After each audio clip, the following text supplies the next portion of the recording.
Good morning, everyone. It's Madeline with Together I See. And after a long wait, having to reschedule a couple of times, I am thrilled to be here with Tommy Preston and Edward Rawl of Boeing down here in Charleston. So let me tell you about these Removing Our Blinders calls. Together I See started them in the fall of 2020. Our aim is to help white leaders learn primarily from other white leaders who found ways to look beyond the world they know and societal norms, to question, to listen, to seek to understand.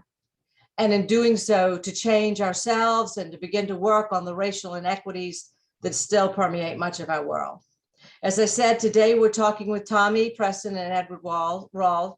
We'll ask them to share their personal stories, their experiences working in partnership with Boeing, and the value they place on working with nonprofits on racial equity and diversity. You know, they're both South Carolina natives, but they're now leading a global organization. And so it's really exciting to see how their efforts in South Carolina are informing Boeing's efforts, both nationally and internationally. So let me tell you about Tommy. Tommy, you are the Vice President of Ethics for Boeing Company and have been so since 2021. Is that correct? That's correct. Yeah, and you are leading a team of global professionals focused on articulating, amplifying, and embedding company values across an enterprise of 140,000 employees in 60 countries. Excuse me, that is so much larger than little South Carolina. His team is also working with senior leadership to focus what you call a speak up culture. We want to hear more about that. And to embed professionals across the business units to help identify risk areas, reinforce expectations of ethical behavior, and provide bespoke guidance for employees. You're also leading the company's efforts on what you call environmental, social, and governance goals, ESG goals, which some call sustainable development goals, and we'll hear more about that. And you're the co-chair of the company's Racial Equity Task Force that I believe Edward serves on with you. So we want to hear a lot about that. Guys, Tommy grew up in Clemson.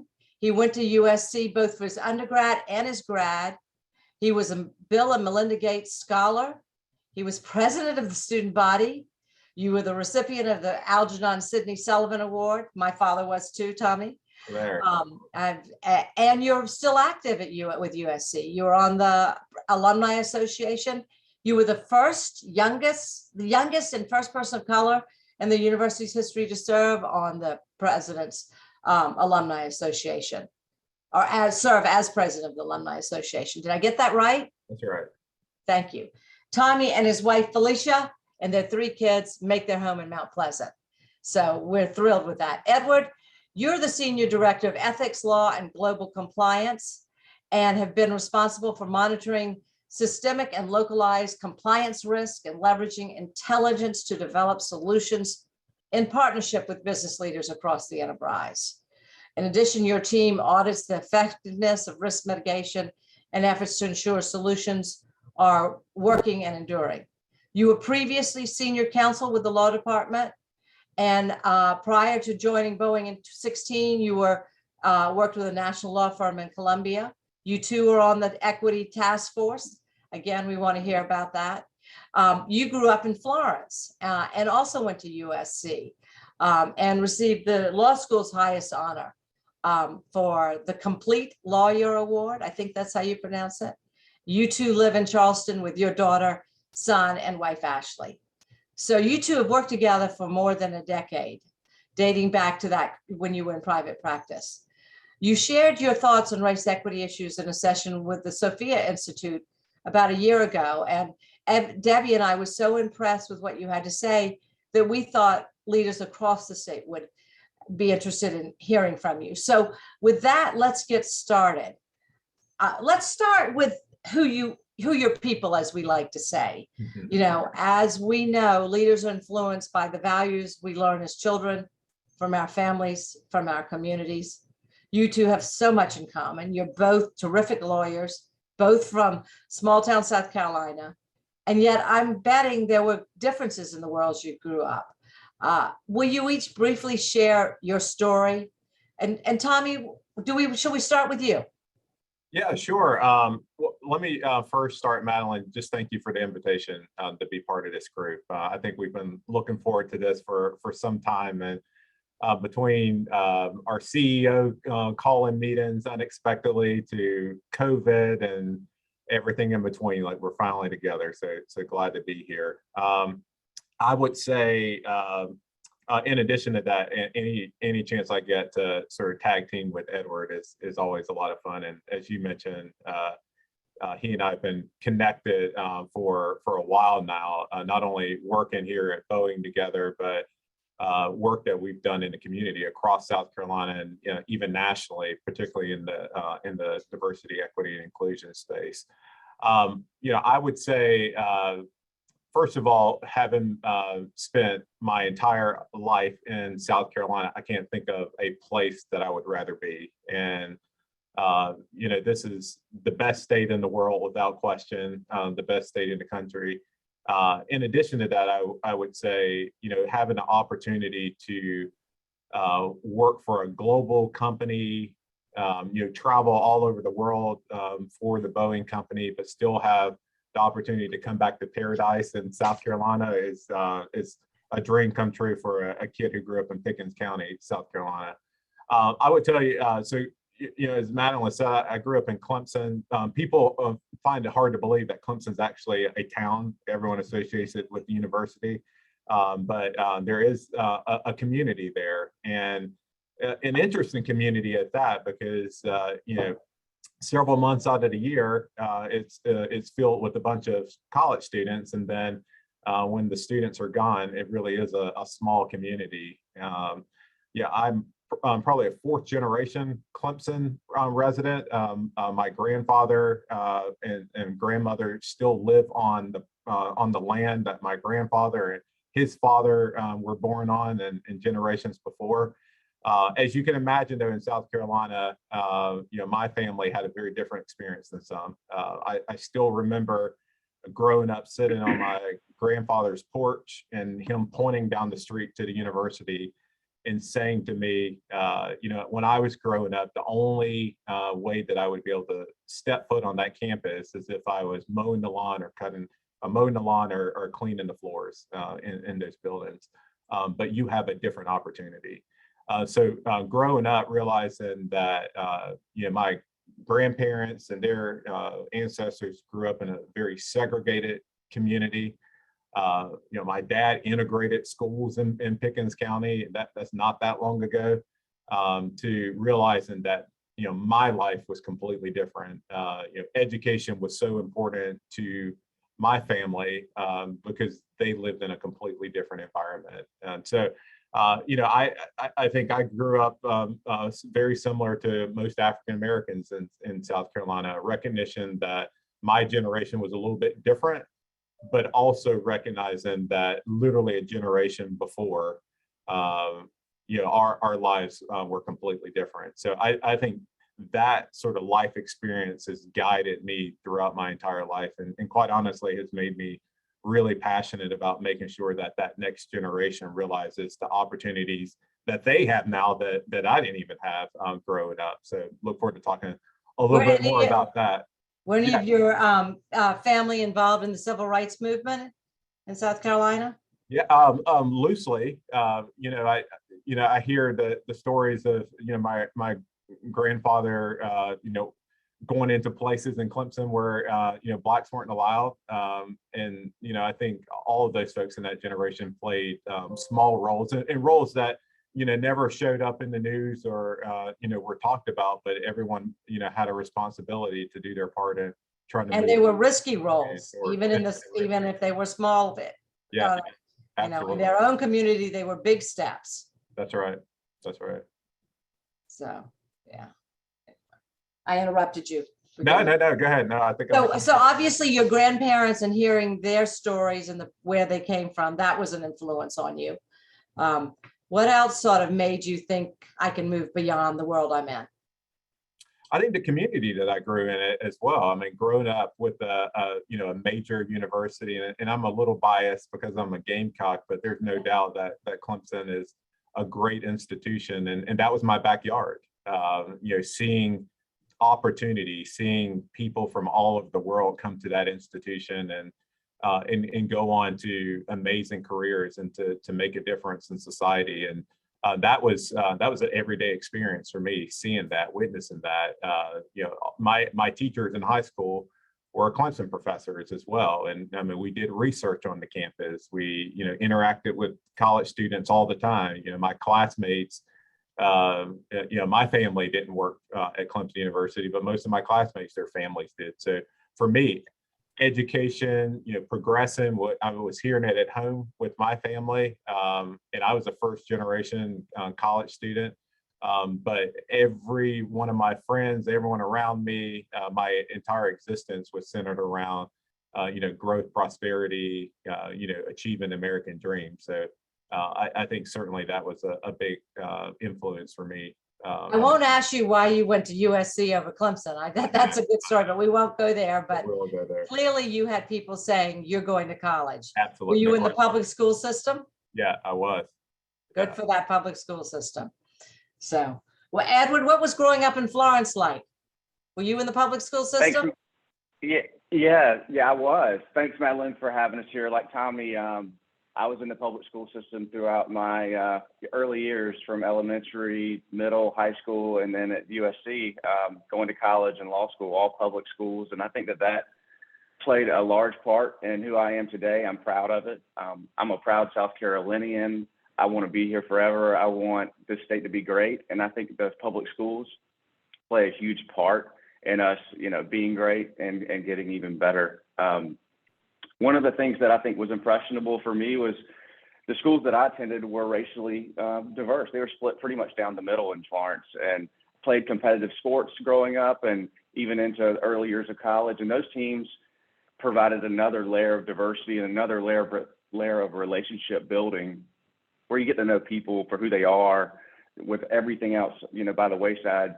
And that provided, I think, a really good opportunity for me to form my own belief systems based on life experiences. So when you have an opportunity to grow up with people from different backgrounds, starting at an early age, you get to have like real shared life experiences on a regular basis every day. You get to learn about other people. You get to establish your own belief systems.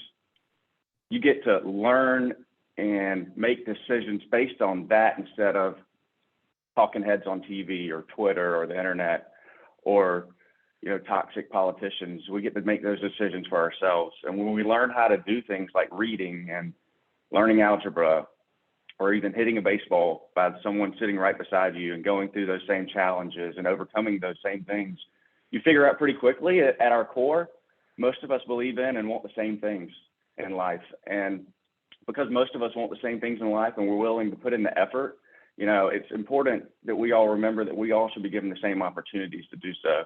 And I realized what that meant professionally early in my career. It led to Tommy and I working together closely in the community and through our work with the American Bar Association. We spent many years in the ABA, digging into the diversity issue that has plagued, the law community from the very beginning. So hold on, let's up. You were not at USC Law School together, or were you? No, you met in private practice. No, I'm a little bit older than Tom. Yeah, Edward's older. And so, so I was a little bit ahead of him in school, but I've been following him ever since. So you met at private practice? We did, yeah. Yeah. We did. That's right. We worked for different firms, but right down the road in Columbia. And, the same community type things that we were doing, formed a relationship pretty quickly. And then through our work with the ABA, got even closer, and we've been working together on things since. So why did you decide to go into this area of ethics? And I mean, it's, I understand the law part, and maybe ethics is a sort of natural progression from compliance and such, but how did that become where you ended up, Edward? And then Tommy, for you too. Yeah, I think that's a good question. Tommy has some experiences that, that he can talk about that I think closely relate to the stuff that we're doing in ethics. But I was, practicing in private practice and at Boeing doing labor and employment work, which is very much so about people-centric issues at work, and how the company can do everything in our power to make sure people have good experiences at work, that people are valued, treated fairly, that they get the same opportunities. And a lot of that is what we try to look at in our ethics organization when we're dealing with folks who don't feel like they're getting a fair shake. They come to us and we are responsible for looking into it. We're responsible for making sure that people all across our company share our same company values. And we make sure that people are acting like they're supposed to at work. And that's where the conscious, the moral kind of compass for the company. And I think a lot of the work that Tommy did in GovOps and a lot of the work that I did in my legal profession kind of put us on the front lines of seeing when things can go bad or understanding how to get ahead of issues before they become bad. And so we kind of came into it having some experiences in some of our most important factories in the country where we kind of knew the people-centric issues as good as anybody around. Wow.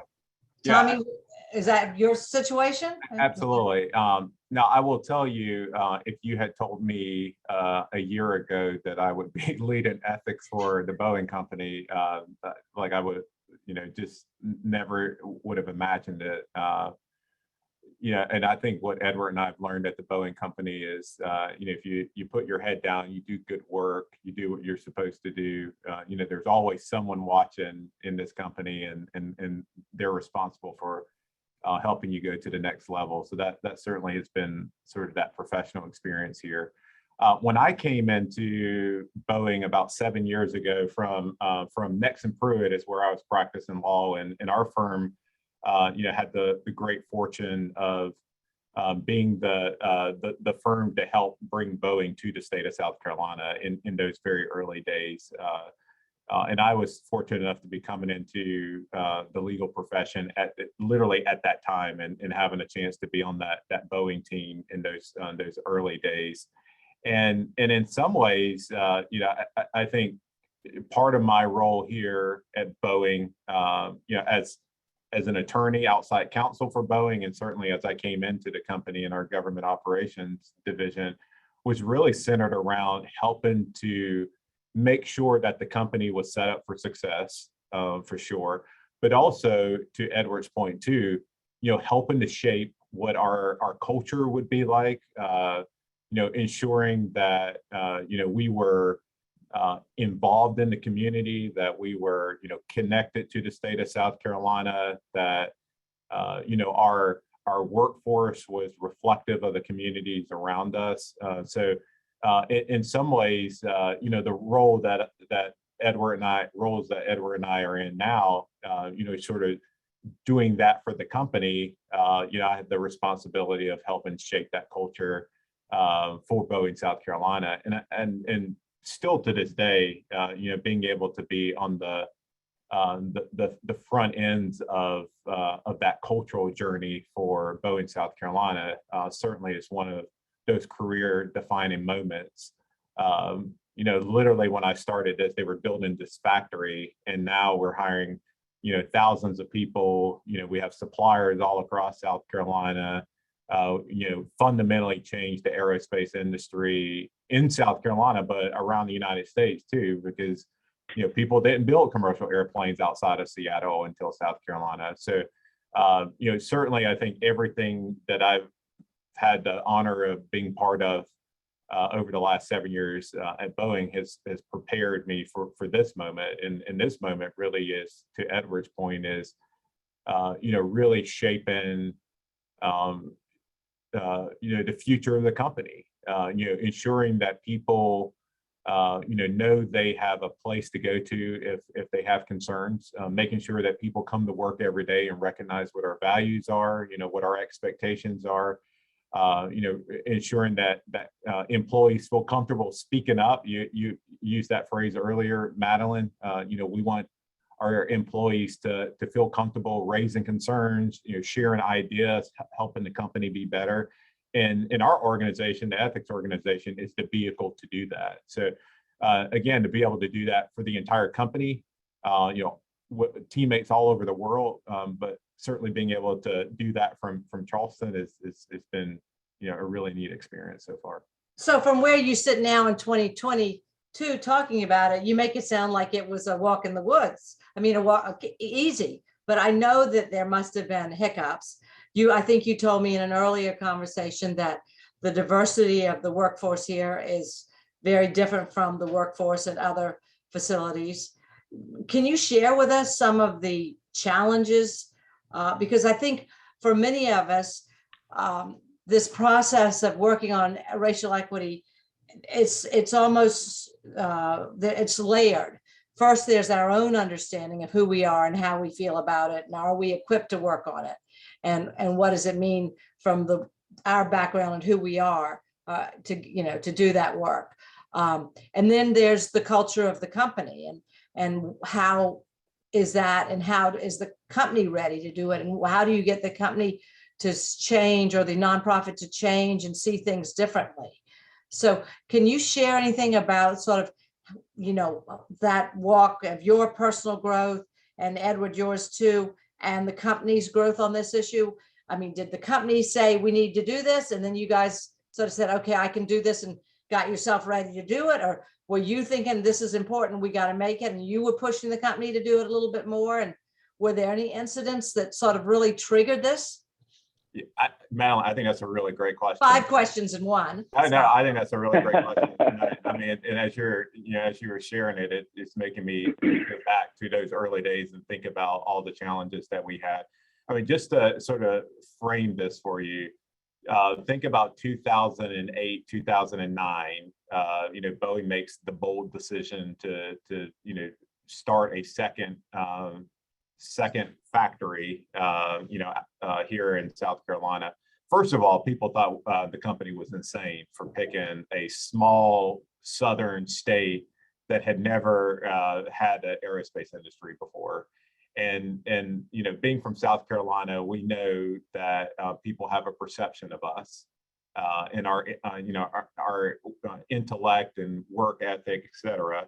So, Washington State, who at that point had been building airplanes for 95 years, to lose out on, being the sole, maker of commercial airplanes to South Carolina was a hard pill to swallow. So that's where, that was the beginning for Boeing, South Carolina. And then you come in and literally you're building a company, a startup. We still consider ourselves a startup from ground up.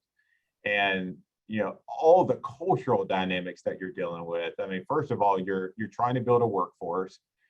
You're bringing leaders in from the Pacific Northwest to help start this place. They're interacting with South Carolinians. They're upset that they're not building this plane. They're trying to train people. They see the world very differently. Politically more liberal. There's a Pew Research report that came out that had the most religious states in the country and the least religious states. South Carolina is in the top 3 most religious states in the country. Washington State in the bottom 3 are religious states. So you have that dynamic.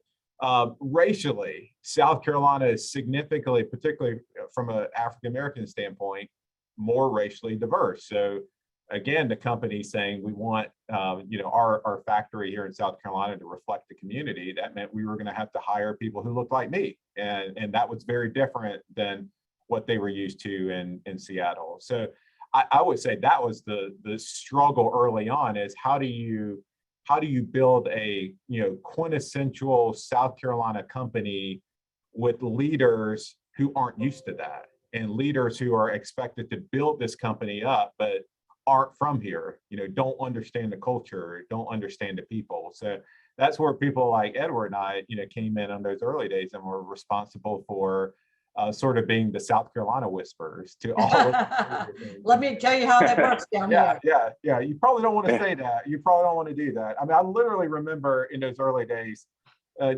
walking managers around the floor and telling them, you probably should ask that employee, like, how was their weekend? They expect that. Or, tell that employee, like, I heard your son did a really good job on Friday night at the high school football game. Like, those are the things that we're having to teach these people because they weren't used to it coming into South Carolina. So I think those were the early days. And quite honestly, I'll tell you, one of the reasons why I'll always be loyal to the Boeing company is that they knew that they needed to do something different, and they gave us a lot of leeway and empowered us to really do what we needed to do to set this place up for success. And that meant everything from how we operated internally to how we engaged externally, to the organizations that we give funding to, such great leeway to allow us to do what we thought we needed to do to ensure that this place could be successful. And then Edward comes in and he's dealing with all the people issues, most directly, and having to, help push the company in a different way. So now, do either of you have HR training or background, or has this been on the job work? They don't teach you much HR stuff in law school, do they? No, I mean, neither one of us have an HR background, though, but I think we've got a good feel for it. I think in my prior roles, I've worked very closely with HR, and a lot of HR is just understanding the culture of the workforce, understanding how to guiding the company and doing the right things and making people-oriented decisions and not profit-oriented decisions, and understand that the business can only succeed if the people are on board and there to help you succeed. But to kind of pick up where Tommy left off in the timeline, is that we obviously had to bring in leaders from the Puget Sound, the Seattle area, who had built airplanes before, to teach everybody else how to build airplanes, because we're figuring this out. And it took a while for our leadership team to begin to turn over, but we knew if we could recruit and hire employees locally, that one day, if we did it right, we could grow and develop those employees to be frontline managers and senior managers, and one day building leaders and executives of the company. Then that would be the magic. We just had to figure out how to bottle it. And it came with growing pains, but we finally have hit stride where if you walk around our factory, it looks like if you walk around the Tri-County area. If you walk around the offices, whether it be the engineers, whether it be the production supervisors, they now look like the workforce instead of it looking like Charleston on the floor in the shop down here and Seattle up in the offices where we are. That's where we started, but that's certainly not where we are now. That's the thing I think we're most proud of. Yeah, absolutely. What are the numbers? What does the workforce look like demographically, and what does management look like demographically? Is that something you can share? I don't know those numbers now, Edward. I mean, I certainly, when I was following the site more directly, I mean, we certainly were consistent with the demographics of the state for sure, and that was always a benchmark for us to make sure that that we remain consistent. Yeah. There. So it's interesting. We're certainly the most diverse site in the U.S. for the Boeing company. When we look at, the Seattle area, their racial breakdowns are just much different because their community looks much differently. But if you look at our workforce today, it's probably 35% racial minorities. And that's pretty consistent through kind of all job levels up through management. And that's pretty similar when we look at the Tri-County area and the racial demographics. We're pretty close. I mean, I think that we always want to be better. The company's made some pretty public aspirational goals of increasing our Black representation by 20%. I mean, just because we have great diversity here doesn't mean that we've checked the box and we're done. I mean, we're continuing to grow. We're continuing to recruit from diverse areas to make sure our talent pipeline continues to make sure that we can continue to grow leaders. And a lot of the diverse leaders, the interesting thing is a lot of the diverse leaders that have grown up through South Carolina now run shops in factories in Seattle. And they haven't So you send South Carolinians to Seattle? We've exported our talent to help them be better. Well, and obviously the two of you leading at the national and global level. And I want to get there. One final question though on this early days.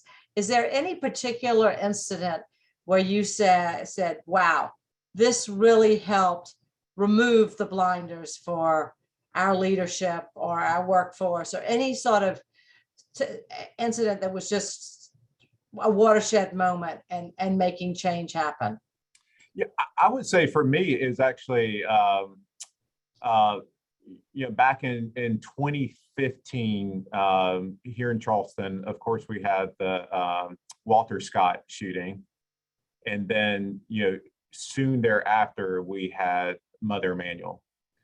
And I knew at that point that we had a complete turnaround from a cultural standpoint and a leadership standpoint. And I'm even talking about like, Boeing global leadership.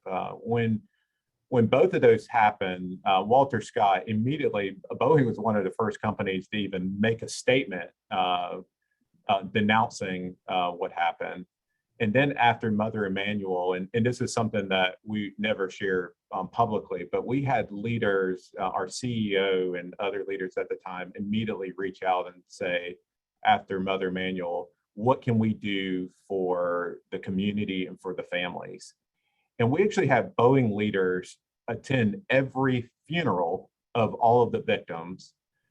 We had, the company invest money in organizations supporting, racial equity, diversity, equity, inclusion immediately afterwards, because we recognized that we were part of the solution as well. And I think the other thing is some of those organizations that are very non-traditional. So, Boeing traditionally didn't support the NAACP or the National Action Network or, organizations that are traditionally perceived as, civil rights organizations. And not only were we investing financial resources, but, putting leaders on their boards and participating in their events too. And that showed me immediately like the company was very different, because we just didn't do those sorts of things outside of South Carolina, one, but also it showed that our leaders were attuned to what was going on in our communities, that our leaders outside of South Carolina, when they were seeing these things happening in the state, they knew that we had an obligation to be part of the solution, to make a difference, to be there for our teammates. And I think that's something that clearly showed me, one, that the company was going to do right by the state of South Carolina, but at the same time that this company was really committed to our teammates and making sure that our teammates could come to work every day in the midst of all of these traumatic experiences that we were seeing in our backyard. I think that's really interesting that you said we want to be represented at every one of the 9 funerals. Did you see many other corporations doing that?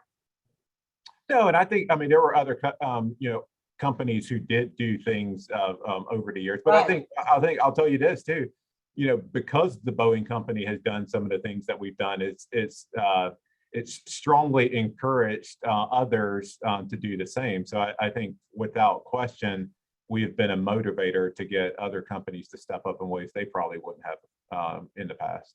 Well, and let's get there, because I know we have, if we want questions from the audience, and if you want to put a question in the chat box, just put a Q in front of it so I can find it. But as you know, most of our listeners work in nonprofits across the state. Can you, or Erin, if you're on the call, which I think you are, talk about how you have taken those values that you first, instilled in the company, and how that's influencing your grant making and the work you're doing in the community, as you just mentioned. Are you looking to engage with groups that are already doing that work? Are you looking to groups that meet your other objectives and trying to help encourage them to do more work around racial equity? How is it influencing your community work? I'll briefly touch, and then Edward, I think certainly, you've seen it, particularly from a workforce standpoint. If you start with the recognition that our goal here is to build, one of the most revolutionary products in the world. Not only was it difficult to, start the process of building a new airplane, but this airplane is different than any other plane. It's a composite plane. The technology, the process for building the plane is very different than in the past. So not only were we, getting people to understand how to build planes, but build a very unique plane at that. So So we start from that place, and then also, add on the fact that we want to make sure that we have a very diverse workforce. So I think from the beginning, from a philanthropic or community relations standpoint, we've been zoned in and focused on investing in our youth, investing in STEM, and investing in building that future workforce for us. And again, the recognition that we have suppliers all over the state of South Carolina. And I'll tell you, one of the things that I miss most about my previous world, supporting Boeing, South Carolina, was I got to travel around the entire state of South Carolina and meet with our suppliers and seeing the cool work that they were doing in all the counties, whether it's Oconee County or Dillon County or Beaufort and other places. So we've been very focused on building that workforce and utilizing the great work that nonprofits do in South Carolina to help us get there. So there's no question that the resources that we've put into organizations across South Carolina, whether it's in the education space and the veteran space, has helped us to build that future workforce. And Edward, obviously you can add to it from a very direct standpoint, because you've been responsible for literally helping shape the workforce. And I think that's where Edward and I had a chance to work together so closely in our previous roles. As my job was to work with Erin and others on those, on the front end to invest early, and then Edward's part of the team, once they got in the door, to help make sure that they could continue to grow and prosper here in the factory. So Edward, I don't know if you had anything else to add to that.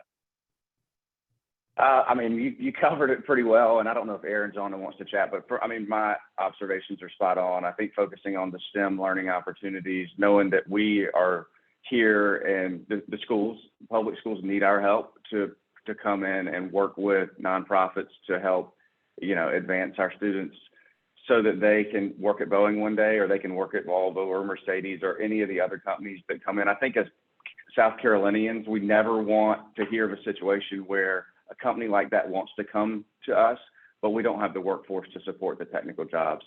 That would be devastating. And I think, for us to continue to get these type of companies, we really have to focus on the STEM learning opportunities for children in all of the community.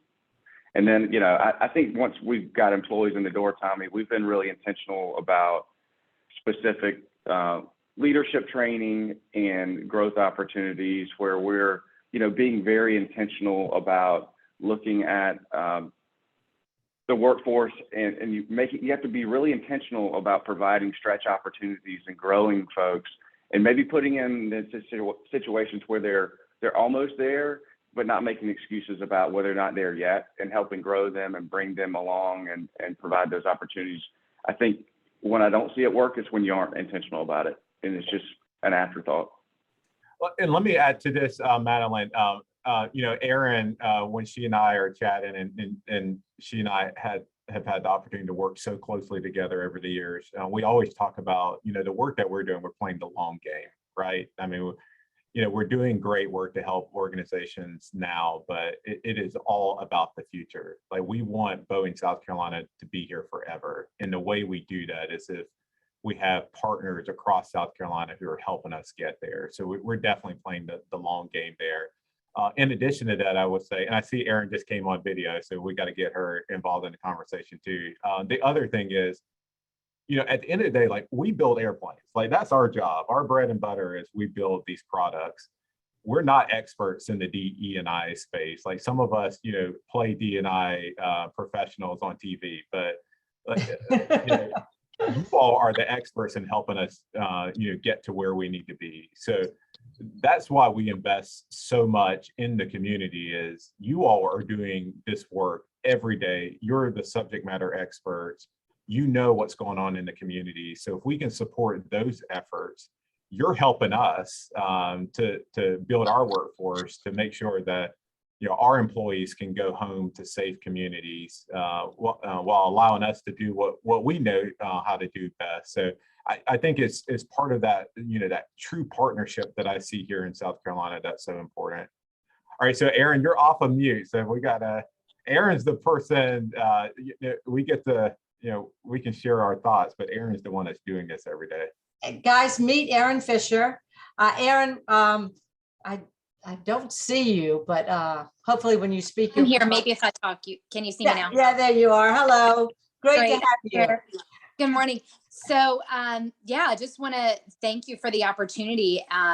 And, as Tommy and Edward were speaking, it brought to mind a couple of examples that I thought were sort of unique that, yes, our goal is to make airplanes, but I think particularly in this group, we all approach our work from the standpoint of how do we use the Boeing company and all of the resources that we can bring to bear to make positive change, whether that be through workforce development or through utilizing teammates for mentorship opportunities, or opening up our site so that students can come and take tours and learn about aerospace and manufacturing through our Dream Learners program, or how do we make internships available, youth apprenticeships available, thinking about not just the financial, charitable giving side of it, but all of the resources all together. Well, and your intellectual capital, the fact that you have such a strong program of encouraging your folks to serve on nonprofit boards.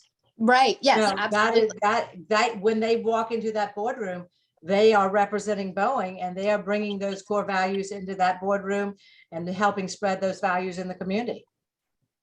Yeah. And I think that brings with it, a lot of responsibility because people are listening. And I think one really great example of kind of bringing those resources together is the development of an HBCU program that was started that Tommy and Jess started, probably about 4 or 5 years ago now, with the South Carolina Chamber of Commerce. And through that program, so this is just kind of an example of Boeing mindset and South Carolina's ability to kind of impact that. So, of course, engineering as a whole, we always want the best and brightest, which typically means, okay, we want to go to get all the students we can from MIT, from Stanford, from, Georgia Tech, those types of places. But we all know, sitting here today that, yes, those students are, of course, excellent cream of the crop, but there is so much value that students from across the board can bring to the table. We also know that when we recruit students from the Southeast, that they're more likely to stay here in this area. And so to shift that mindset, we were able to use charitable dollars to create a program where we were through the HBCU STEM Scholars Program, select students from several HBCUs across South Carolina, get them into our college internship program to do job shadowing. It wasn't just a summer internship, but includes job shadowing.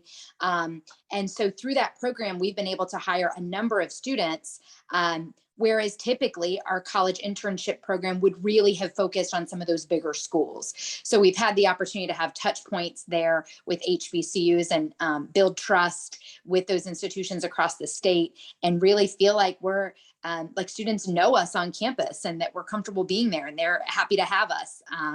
So that has really blossomed into a wonderful program that's had a lasting impact. Erin, quickly, Tommy was telling me earlier that, as you have set goals around the diversity of your management and your workforce, you're also looking at that and the grants that when you have an application, you're asking questions about that with the nonprofits. Can you speak a little bit about why and what you're hoping that will accomplish and what you're seeing on those applications? Get a little off topic, but I know people will care about that. Because that's another way of leading, is by saying, we expect this of you. Can you achieve it?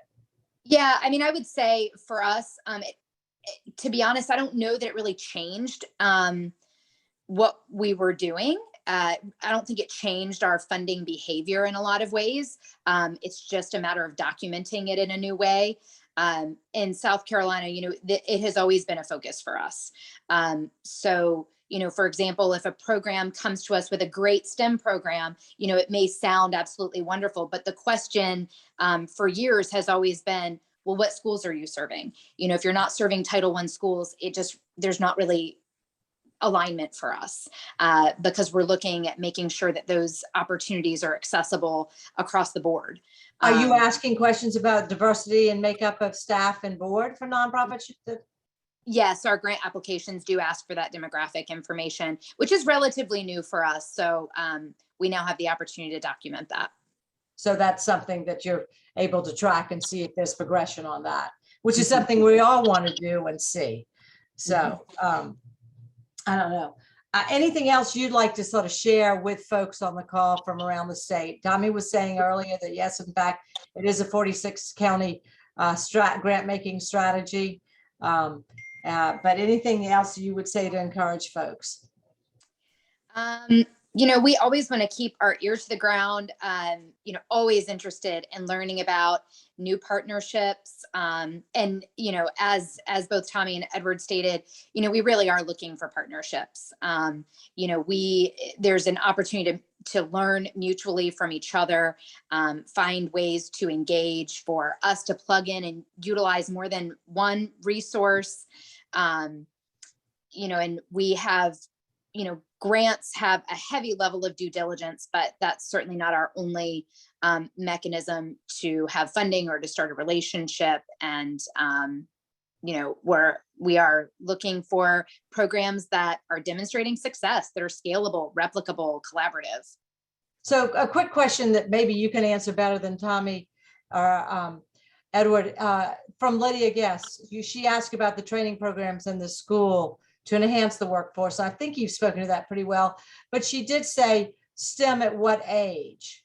Is that something that you're looking at all ages or a certain group? Oh, absolutely. STEM at every age. So Edward is on the board at Children's Museum of the Low Country. We look to the Children's Museum is a great example of exposing students to STEM so young. I mean, they are in several Head Start programs. I've had the chance to go visit them and just building that curiosity. Even our CEO has stated, that curiosity is perhaps the most important element in education right now. We don't know what students are going to be doing 20 years from now. We don't know what those jobs are going to be. So if any time that we can create an educational opportunity, even outside of before school starts, to spark curiosity and encourage it is very important. We all know that foundationally in South Carolina, we got a lot of work to do on reading and math scores. So making sure we're doing that in the early childhood space, all the way through to workforce development. We work with Trident Tech and everywhere in between. Yeah, I love the work you do with Trident Tech. Sandy at Able is asking, I hear you both discuss how you're changing the racial landscape at Boeing. Are there any initiatives focused on bringing in other minorities or disadvantaged groups? And Able works with those that are physically disadvantaged, I think. Oh, hey, no question. I think obviously we've talked a lot about, racial diversity, but, from our value standpoint, and Erin, alluded to our CEO, Dave Calhoun. He talks about this a lot.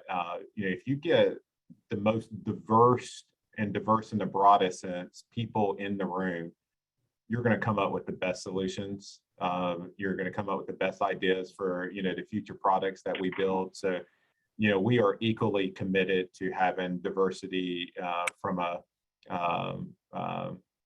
disability standpoint, from a sexual orientation, from a geographic diversity, et cetera. So and that's part of the work that Edward and I do on the Racial Equity Task Force. Is even though the terminology is racial equity for the group, we're responsible for monitoring the company's progress that we're making across all diversity spectrums, and making sure that we're creating access for folks, that we're creating an opportunity where everyone will have a chance to succeed in Boeing. And our job is to hold the company accountable to ensuring that happens. So yeah, without question. Erin, I think you said it Yeah. well when you said it's about curiosity, because, you know, if you value curiosity, if you're curious, you'll value diversity, because that's what's different. And if you're curious, you'll value change, and change is what keeps us growing and keeps us young. Edward, I think I just interrupted you. No, that's okay. I was going to say it's really important. It's important enough to us where we've started publishing public numbers on gender, race, veterans, disability. And that's the only way that we can hold ourselves and others hold us accountable, is we started in 2021 publishing where we stand across the company on these with a commitment to do better. And so if you don't measure these things and you don't talk about it publicly, then there's little likelihood of you getting better. And so disability, you know, to the specific question, disability is an important one of these metrics that we focus on every day. Edward, I think I am sharing in the chat the links to 2 of the reports that you or Tommy sent me that reflect that. I would really encourage people to look at that. And maybe this is in the last few moments, I think I've gotten all the questions answered, but let's pivot to that conversation about your what you call the environmental, social, and governance goals, what many call sustainable development goals. We're seeing more and more companies across the world and in South Carolina using those setting measures around their impact. Can you speak to how the company is using those goals and what that may be saying about the direction you might go with your grant making in the future? Because it certainly seems that this is an area where nonprofits could partner with corporations. Yeah, I'll kick it off. I mean, I think there's so many different terms that are being used now. In our company, we talk about sustainability, and we look at sustainability not just from a environmental standpoint, but a social corporate responsibility standpoint, and also from a diversity standpoint, governance standpoint as well. So, you know, we're really focused as a company, and a lot of this, I'll be honest with you, is being driven by our shareholders, by our customers, who expect us to be diverse. They expect our products to not contribute to concerns, climate concerns. So, you know, our products are changing to help the environment more. You know, we're ensuring that from our leadership to our board to our general workforce that we're creating diversity, equity, and inclusion in each of those spaces. And in our investments, again, we want to make sure that our investments are helping society, that are contributing to making our communities better. So as a company as a whole, we are monitoring the progress that we're making in each of those areas. And one of those reports that Madeline sent out to the team shows our commitments that we're making. But again, to Edward's point, and he mentioned particularly around the diversity, we're holding ourselves accountable. We're sharing with the world, where we're focusing our attention in each of these spaces, but at the same time sharing the progress that we're making so that we can hold ourselves accountable. So I can tell you, if you look at those areas where you see clearly what's important to us, we expect that from our partners too, whether it's those receiving money from us, whether it's our suppliers, whether it's people who want to do business with us generally. We look at sustainability and all of these factors as part of our values, part of who we are as a company, and we expect those who are tied to us to share in those values and be just as equally committed to that work. So these goals have been around since 2017. Is that when the United Nations sort of did their initial push on this? Yeah, I think the UN obviously started that globally, and I will say Europe in the EU was pushing some of this even before then. I think companies are starting to come around to it, but a lot of the work that we're talking about in each of these areas we've been doing for years. Now we're just consolidating them in a way to bring greater focus to it. So, well, I will admit I had never heard of it until this spring. And, meeting with Sustain SC, one of our members, and learning about their efforts around conservation and economic development. and how that was just a component of this 17 areas of global goals that have been set. And I've set, I put your report, 2 reports from y'all, and then I also put a link to something that says globalgoals.org.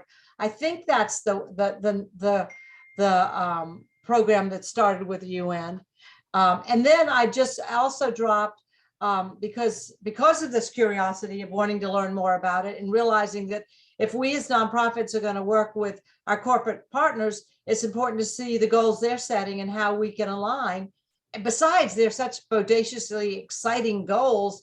No poverty, equity in all, no problem. They're just so wonderfully inspiring that we have asked Ethel from Sustain SC and Pam from Rise Georgetown to do a workshop in September, a call, so that we can all look at these. And I put the link to that event in the chat box, guys. It's aligning with corporate allies to achieve SDGs.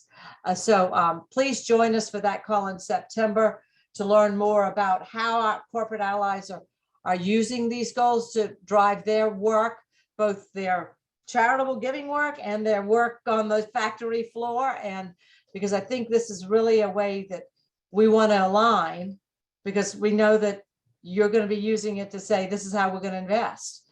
So with that, let me see if there are any final questions from anyone. And guys, this has been fantastic. I'm just so excited that you've not only made Boeing Charleston what it needed to be here and to be part of it, integrated into the community, but that the rest of Boeing has embraced that. And that you're now, Tommy, and both of you, leading on a global scale within this 160,000 employee corporation. That's pretty exciting for us from South Carolina to see that kind of, because we just don't have a strong history of corporate leadership.